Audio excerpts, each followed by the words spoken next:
Welcome to the Clipper Shack's Q&A. Today we're going to discuss the progressive angle, what used to be called the twist on the shear. Some people say it doesn't exist. I'm going to show why it does exist and what it accomplishes by being there.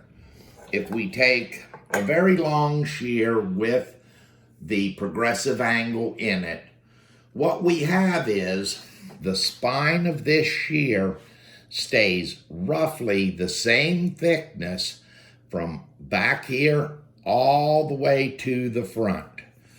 I'm going to show that now with a caliper. I'm reading roughly, let me get it fit on there. We're reading roughly 28. If I come down to here, we're still reading roughly 28, 29 that.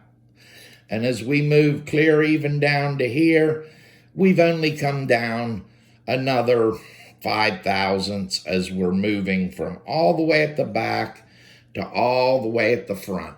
You see, it's very uniform all the way down. Now, if I grab a blade off of just a standard shear, you'll notice the spine gets thinner and thinner as we move down that shear. Now I'm going to turn this over. I'll run the caliper down it. We're at 130, we're at 120, 10, running all the way down to where it's a good 16th difference from back here to up here.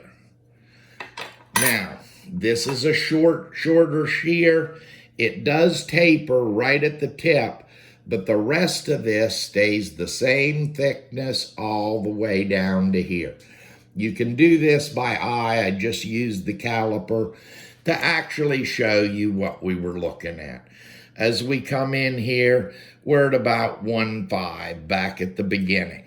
When I move on down, we're at 1.3 down here closer to the tip. Now, right at the tip, it does thin down on this shear, but the rest of the spine stays the same. Now, I'm going to show you what that creates on the actual angles on the cutting edge. This will be the cutting edge of the shear. This will be the spine of the shear. So as it gets closer, if you notice, the spine keeps getting closer to the cutting edge. As you move down any shear, the spine keeps getting closer to that cutting edge. So what that does is I keep this at the back edge on the spine. As that spine moves forward, we keep a nice uniform angle all the way down that shear. However, if we take, once again, this is the spine of the shear. I use something thicker because I'm going to have to push on it. If I do this, now you can see the cutting edge of that shear has come well off of the table. So if I hold this all in place, I have to lower this angle in order to keep the cutting edge touching in the same plane. So therefore, this angle must be reduced at the tip in order to keep the same geometry of the shear. You'll see this quite a bit on long shears, because what it allows is for that tip to be thick enough to hold the blades together. If we followed that same angle from here to the tip, we would be paper thin at the tip on this shear, and they would simply spread apart as you try to cut with them. I'll now show you, I'll take this blade over to the Easy Vex and show how we do that on the machine. Okay, to save time, I'm not going to do a scratch test this shear. I just checked it. It is at a 40 degree at the start of the shear. back towards the throat of the shear. We are at a 40 degree and it drops off narrower towards the front. Well, what we're going to do, I'm going to lift this out and show you how we set our cam. We're going to put the high point of the cam to the center of this bar. Now, I can flip this over. Whoop, forgot to take my clamp out. Now, what you'll notice is I put a red mark here. I do this for the people in training.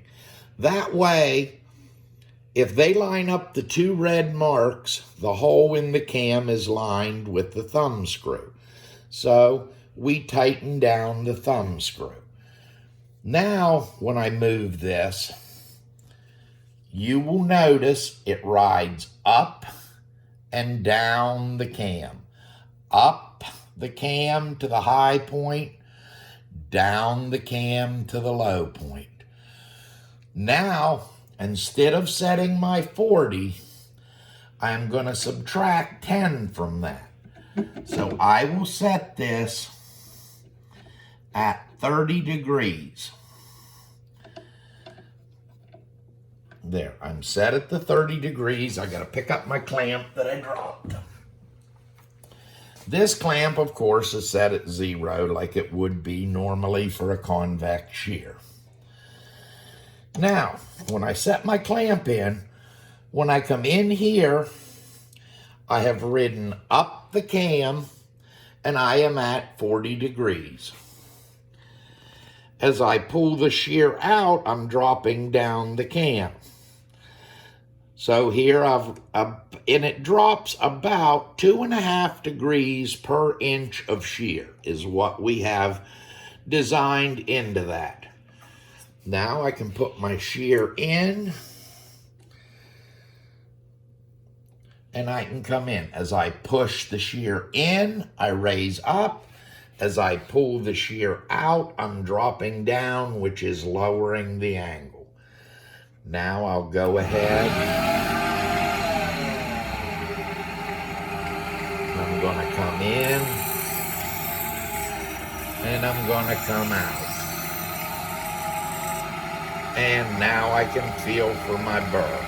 And yes, I have a burr the whole way, so I followed that changing angle and I could go down through my progression. That's all there is to doing a progressive angle on the Easy Vex. It can really help because if not, you would have to remove a lot of metal at that tip to bring it down to the angle that was left back at the throat. So I'd like you to like us on Facebook and subscribe to our channel. And please, if you have any questions on the shears, if I happen to know the answer, I'll be more than happy to do whatever video you would like.